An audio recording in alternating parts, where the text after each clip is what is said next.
Hi, I'm John Stevenson, and we're going to be looking at John chapter 9, the healing of the man born blind.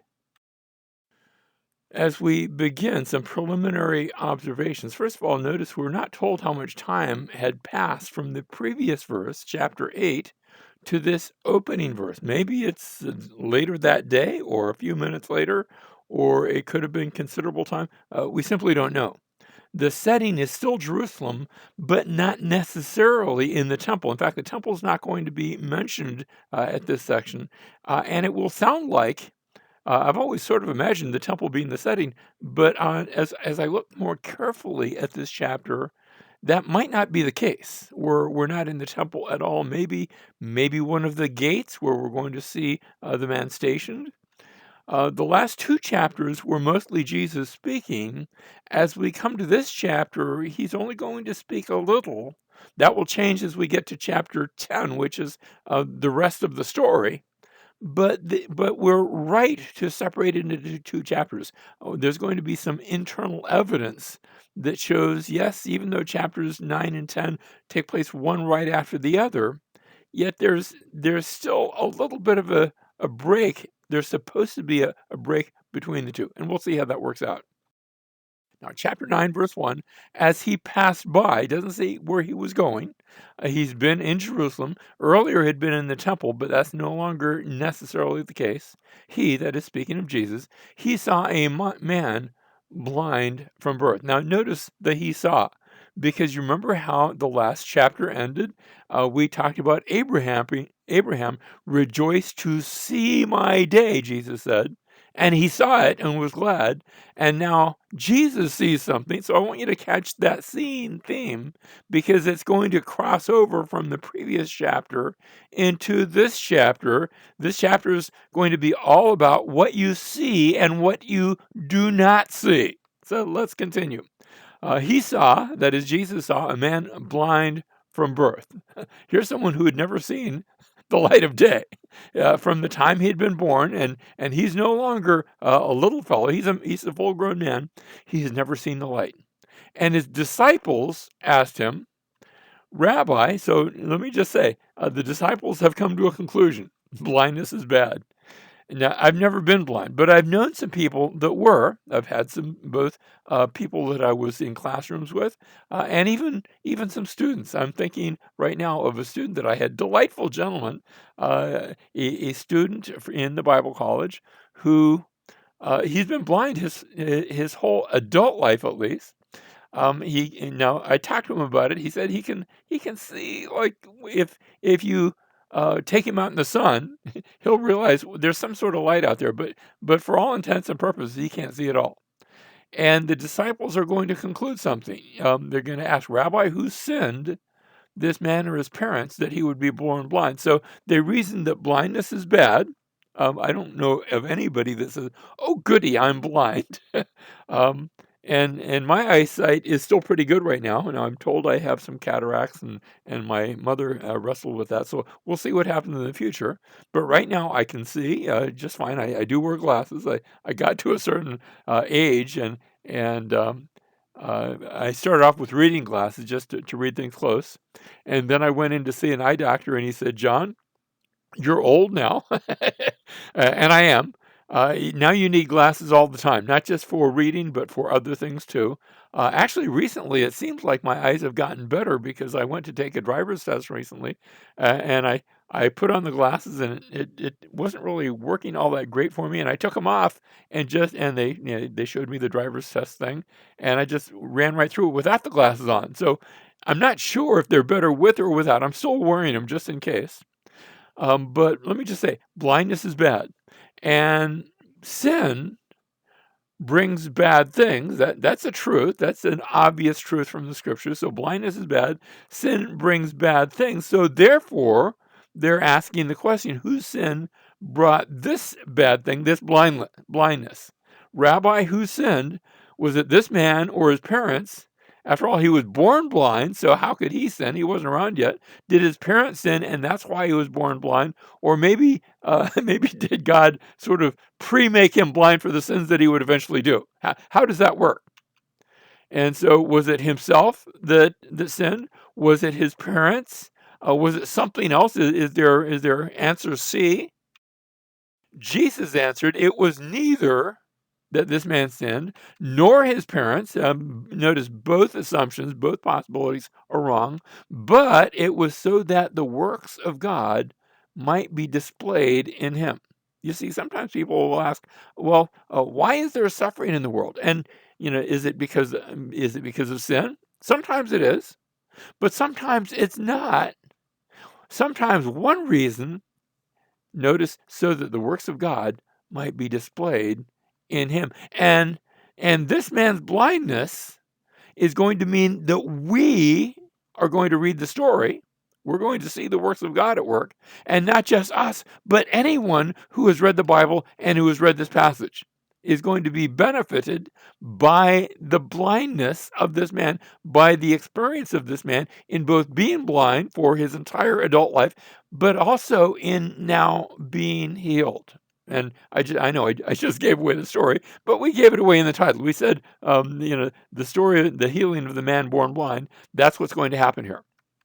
So notice the works of God that might be displayed in him. And then, having mentioned the works of God, Jesus goes on, we must work the works of him who sent me, who sent Jesus. It was the Father. We must work the works of him who sent me as long as it is day. Night is coming when no one can work. While I'm in the world, I am the light of the world. Notice the day and the light. Of course, in the daytime you have light, in the nighttime you don't. And so he's using the imagery, not just that Jesus only heals in the literal day, but when the light of the world is there. Remember back in Genesis chapter 1, you had, and there was day, and there was morning, there was evening, there was light, there was darkness, there was day, there was night.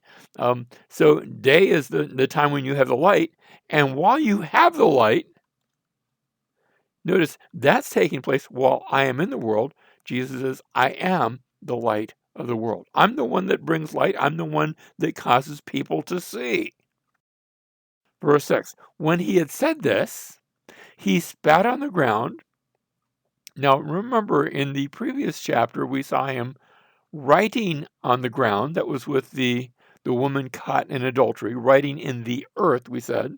And we said, the language there is right out of, we looked at a passage in Jeremiah that also spoke of writing in the earth. However, this is a different word, so it's not the same word. So he spat on the ground, but it is a different term that's used, so it's not the same word. This is kamai, as opposed to gain, which is the word for earth. So it means sort of the same thing, but so yes, I think we can connect the two ideas, but don't make too close of a connection. So he spat on the ground, and notice he made clay of the spittle. Now, some translations will render it dirt, and I guess that's okay. But remember how we have elsewhere, we talk about he is the potter, I am the clay. That's the term that's used here. So for that reason, both the NAS here, as well as the King James and the RSV, rendered it clay. The ESV, the NIV, the New Revised Standard Version, the New English Translation, they all rendered it mud. And I don't want to be picky, so I suppose that's okay. But clay of the spittle, I'm going to go with clay. I'm going to stick with the translation that we have. The Greek term here is palos, also used in Romans chapter 9, verse 21, that speaks of the potter and the clay. I guess you could go the potter and the mud, because I've actually worked a potter's wheel, and sometimes they refer to it as what you were using, the materials there. Sometimes they refer to it as clay. Sometimes they actually refer to it as mud. But when I hear mud, I think mud pies. I don't think making a pot. So I'm going to stick with clay here. I think that's the idea here. And he applies the clay to his eyes. Now, think about what he's just done. He's made the situation worse. He takes clay. He couldn't see already, but now he takes clay and puts it on his eyes. You say, well, even if he could see, now he wouldn't be able to see. But maybe there's something more to that, because you remember how that man was formed of the dust of the ground. Can I render that? Of the clay, of the mud, of the stuff of the ground. And that's what he's just done. He's taken the stuff of the ground, put it on his eyes. It's almost as though he's repeating what took place in Genesis 2. And now he said to him, go wash in the pool of Siloam, which is translated sent. We're going to look at that in just a moment. So he went away and washed and came back seeing. When he's told to wash in the pool of Siloam, I'm not sure where he had started. Remember, we have and this is a model of Jerusalem that is actually in Jerusalem, but it's a model that shows what Jerusalem looked like back in the first century, back in Jesus' day. And so you had the Temple Mount. You can see it up on the upper right. And the pool of Siloam was at the very south end of the city. But we've found recently, in the last about 20 years or so, we discovered a walkway that was we sort of knew it might be somewhere, but we actually discovered it, as well as the original first century pool. We'd known of a pool they were calling the Pool of Siloam, but it was a little medieval pool instead. And back around 2004, 2005, I forget the exact date, they discovered, and here Paula and my wife is standing with some of the workers there. They discovered this pool. Now, at the time, they hadn't completely uncovered it. We were there. We took this picture in 2005, and they hadn't completely uncovered the pool yet. They'd found these steps, but the rest of it was under some existing structures, existing houses, and until the Israeli authorities could purchase those houses, and eventually they did. And just about a year or so ago, they went back, they purchased the rest of the property, and they came back and completed this uncovering. And what they discovered was that the pool was a lot bigger. They knew it was big, but it was a lot bigger than they'd even imagined. And now that pool has been completely uncovered just within the last year. And so here they were, go down, wash in the pool of Siloam, which translated means sent. Now, that doesn't mean it in Greek, it means it in Hebrew. So sent, shalach is the Hebrew term. And he went away and washed and came back. And as he comes back, notice he could see. Therefore, the neighbors and those who previously saw him as a beggar, and so we've got the neighbors, but we've also got the people who had seen him, because apparently he had been, wherever he was, he'd been a regular fixture. People who are blind can't get around a lot, so they'll go to the same place, and maybe somebody had led him, or maybe he had just by touch found his way there. Incidentally, I told you I had one of my students was blind, and we were online together, so he was an online student, and it's sort of funny because when he came online, he would always turn on his camera, so I could see him, but he couldn't see me when we were on Zoom together. And one of the classes that he was taking required a certain knowledge of geography. Well, how do you teach geography to somebody that's never seen a map? And so what we did is we used his house. I said, tell me what happens when you first go into your house. What room are you in? And he told me about his house. And then we used his house as a sort of a model of the ancient world. So I said, when you first go in, you're in Israel, and you go to the right, and there's a washroom there. That's going to be the land of the two rivers, Mesopotamia. And we just assigned places to his house that connected to the places in the ancient world. Now, here's someone. He's been blind his whole life, and so apparently he would go to a certain location, and he'd never seen it before, but he had felt his way there, and the people would see him on a regular basis begging, because that's what a beggar does. And both the neighbors and those who had seen him as a beggar were saying, "Is not this the one who used to sit and beg? Isn't this the fellow? This guy that we can." But he's obviously walking around with his eyes open. He can see. Was it a scam or something? And others were saying, "Well, this is he." And still others were saying, "No, but he's like him. He looks like him, but this guy can see, and that guy couldn't see." And meanwhile, as everybody is talking about him And a few might be speaking to him. He's saying, no, I'm the guy. I'm the one. I am the one. Verse 10, so they were saying to him, and here's the question, how then were your eyes open? That's the question, and he answers that in verse 11. He answered, the man who is called Jesus. So they're asking how. He's giving the how, but the answer is not a how. The answer is a who. The man who is called Jesus made clay and anointed my eyes and said to me, go to Siloam and wash. So I went away and washed, and I received sight. So that's the answer. The answer is all about Jesus. Verse 12, they said to him, where is he? And he said, I don't know. So they brought him to the Pharisees. They brought to the Pharisees the man who was formerly born blind. They're asking, where is he? Well, he's never seen Jesus. And he had heard Jesus, and he had felt Jesus. Jesus had touched his eyes. But he doesn't know where he is because he doesn't know where anybody is. He's never seen anything. And so verse 14, now is the problem. Now it was a Sabbath on the day when Jesus made the clay and opened his eyes. And that's going to be an issue because it had been an issue back in John chapter 5, verse 9. Remember how Jesus had healed the lame man on the Sabbath, and that itself had created a ruckus. And now Jesus has healed the blind man on the Sabbath.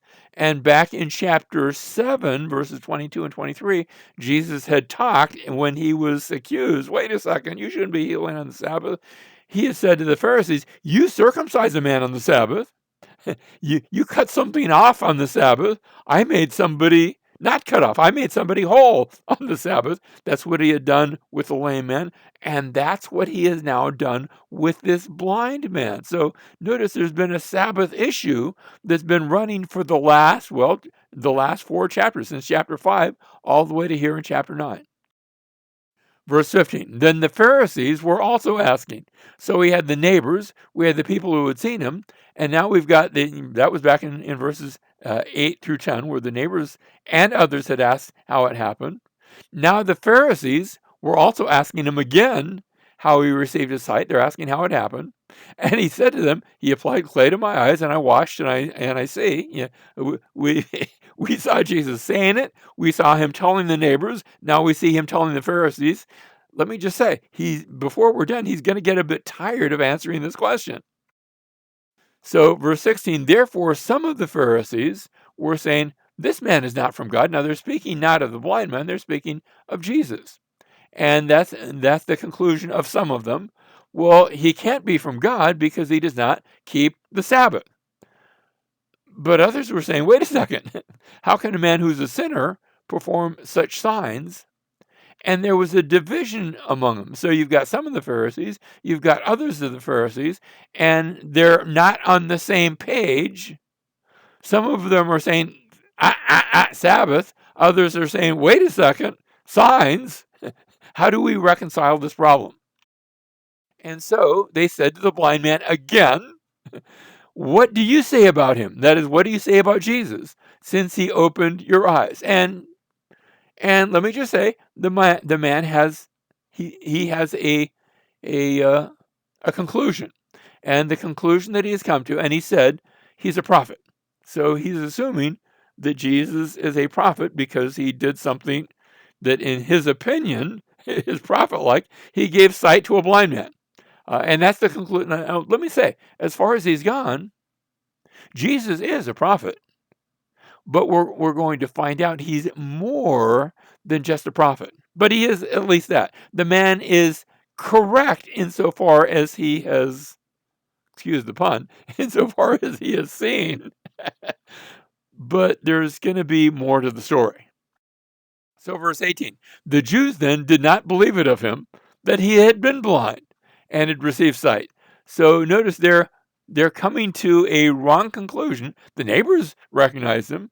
People who had seen him recognize him, but they think it must be a scam.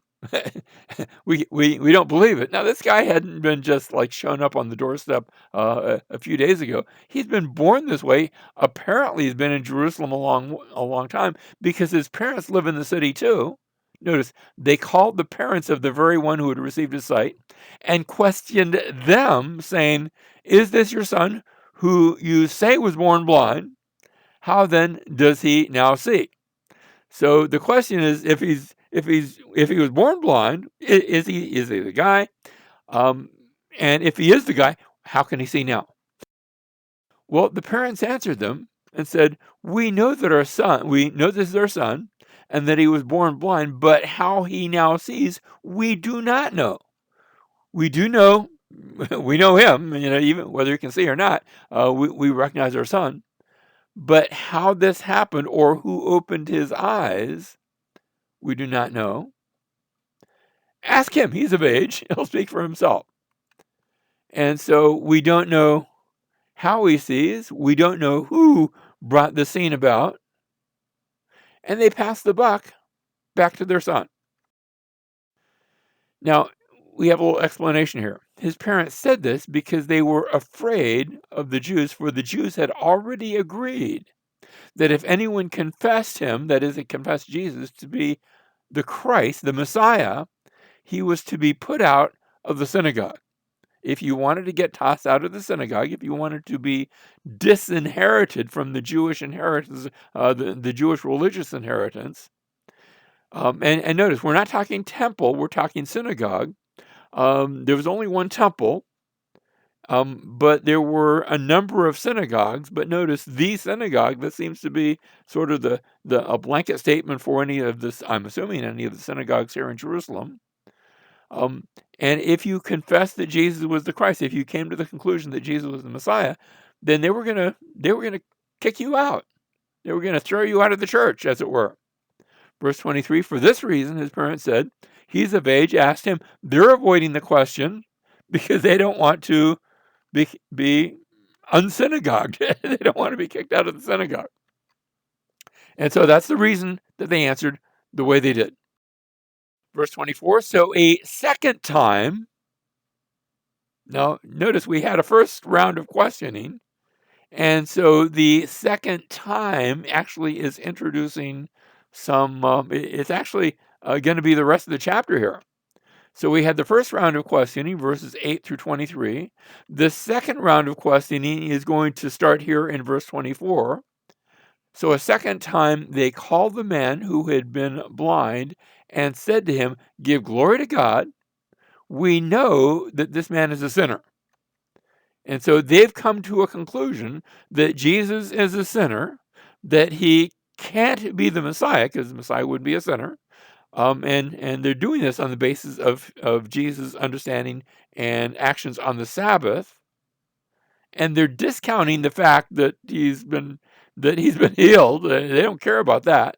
What they only care with, and notice, they're trying to get him to agree with them.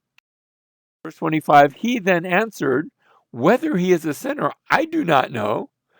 One thing I do know, that though I was blind, now I see. He says, I don't know about that stuff, but I can see now. Physically, he's speaking of. And I couldn't do that before. So they said to him, what did he do to you? How did he open your eyes? Notice that question has already been asked repeatedly. The neighbors and others had asked how it happened. The Pharisees had asked how it happened. The Pharisees have asked again, that's what they're doing now, how it happened. Verse 27, he answered them, I told you already, and you didn't listen. If they had listened, they wouldn't have to ask again, because he's already answered the question. I told you already, and you didn't listen. Why do you want to hear it again? Are you really expecting to hear a different answer? I answered it, and then I answered it again, and then I'm answering it again. Now, notice what he asked. You don't want to become his disciples too, do you? The way the question is asked, when you ask a question in Greek, you can ask it expecting a positive answer, or in this case, you can ask it expecting a negative answer, and that's what's happening here. So they reviled him and said, you are his disciple. Notice they speak evil of him. But we're disciples of Moses. We know that God has spoken to Moses, but as for this man, we do not know where he's from. So notice the claim to be disciples of Moses, and because they claim to be disciples of Moses, notice they didn't say they're disciples of God, disciples of Moses, because they're all about the law, and they have an issue because they believe Jesus has broken the law with his work on the Sabbath, with his healing on the Sabbath. And so we know that God has spoken to Moses, but we don't know where this Jesus is from. So they questioned the parents, and the parents had said, we can't say, because they're afraid. And now the Pharisees question the man, and when he asked them, they say, we don't know. So it's like say no evil, say no. Is that evil? But notice both the parents and the Pharisees are each saying either we can't say or we don't know. Verse 30, the man answered and said to them, well, here's an amazing thing, that you do not know where he's from, and yet he opened my eyes. We know. Who's the we here? Remember, this is the formerly blind man speaking. We know, that is, Jewish people know that God does not hear sinners, that the Pharisees have come to that conclusion. The man has come to the conclusion. I think even the disciples of Jesus had come to the same conclusion. We know that God does not hear sinners, but if anyone is God-fearing and does his will, he hears him, that is, God hears him. Since the beginning of time, it has never been heard that anyone opened the eyes of a person born blind. Go back through the Old Testament. It just hasn't happened.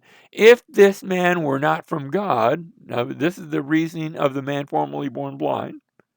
And let me just say, he's right. If this man were not from God, he could do nothing.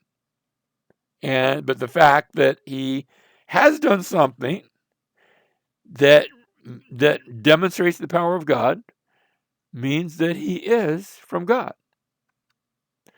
Now, Isaiah chapter 29 and verse 18 had given a prophecy of this.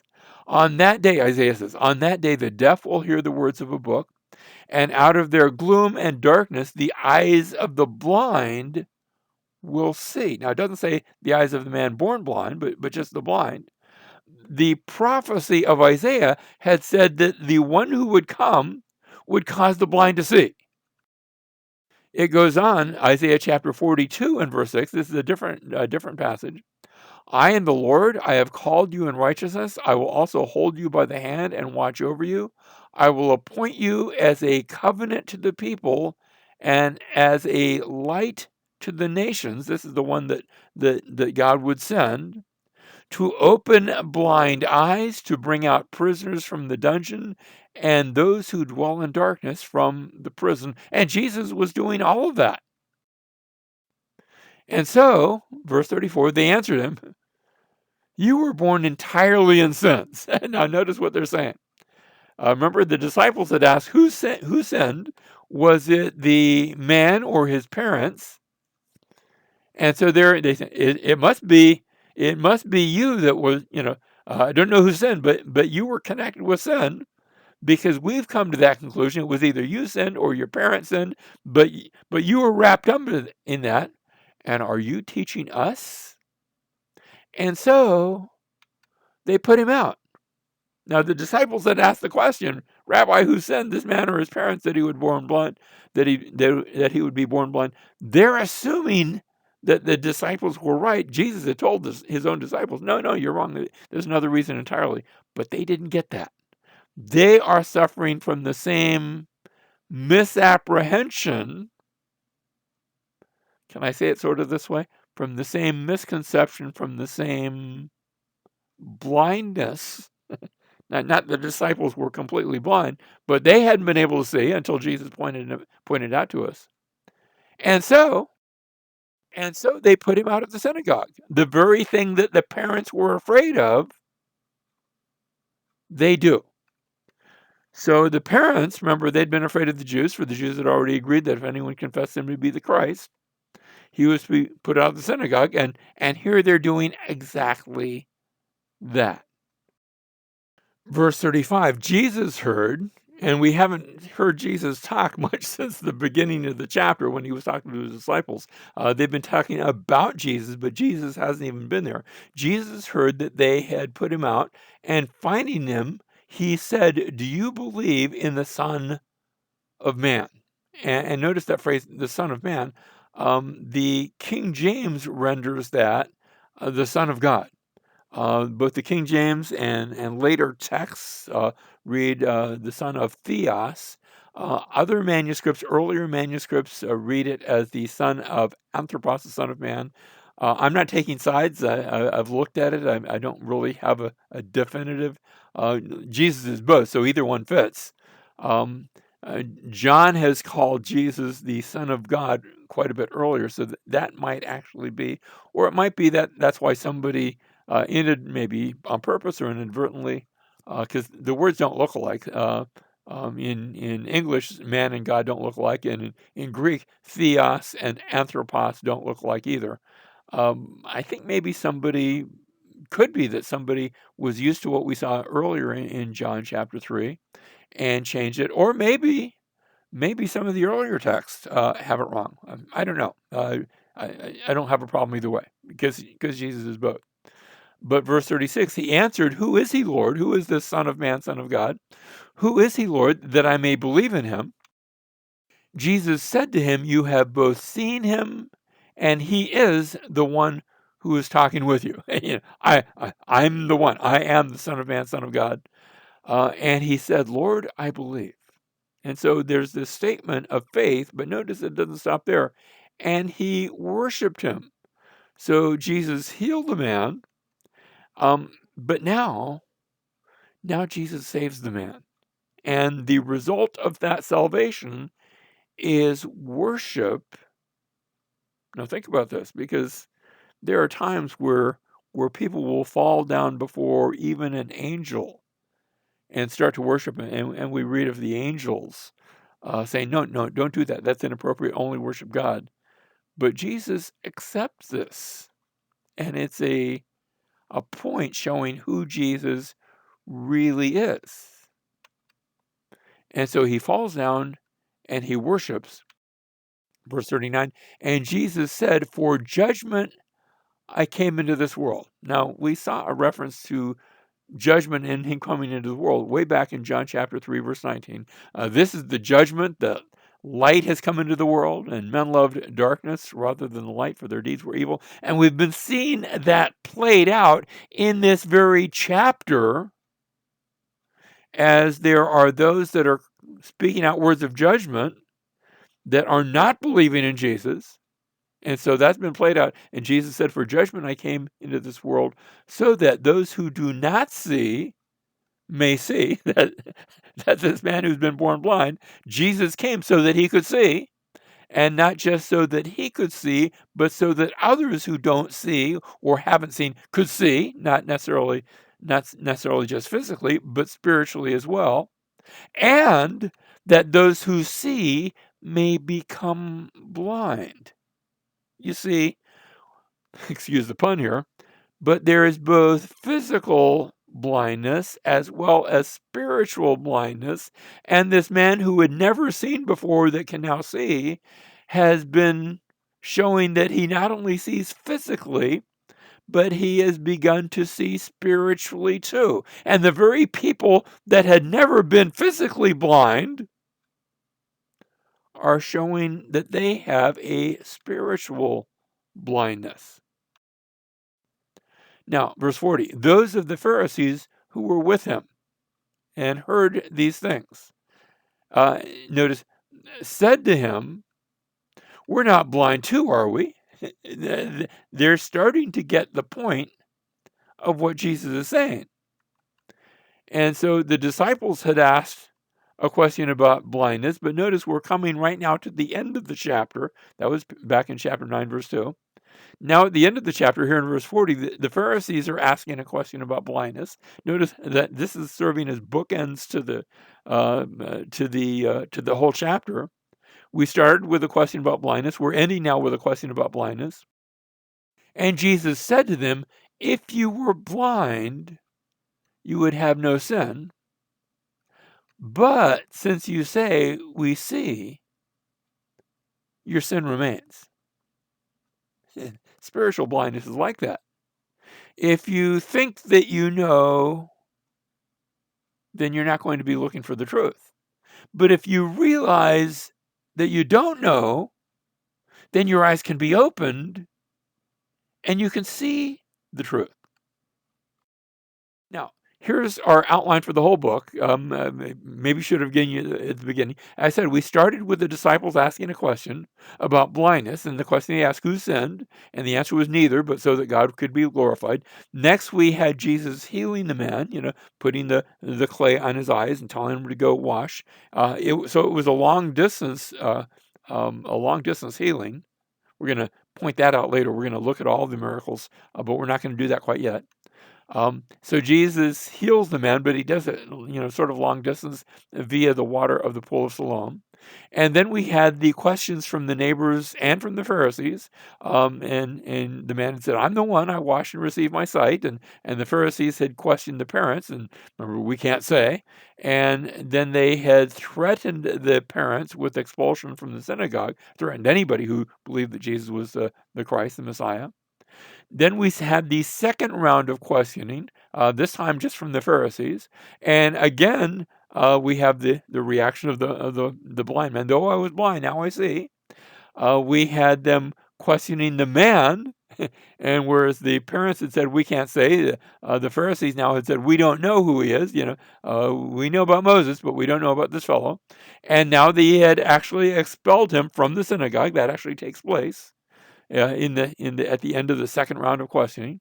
We had him healing the man back in chapter 9, verses 6 and 7. Now we have him saving the man, bringing him to faith in himself, faith in Christ. We started with the disciples' question, and now we come full circle to the question by the Pharisees about the blindness. And here the question was, are we blind? And the answer is, well, because you say we see, your sin remains. So this entire chapter sort of begins and ends. Now, the story's going to continue, and the conversation is going to continue into the next chapter. But this, in a sense, it's a great place to end the chapter. And we're going to end it as well. But I want to give a couple of points of application right here at the end.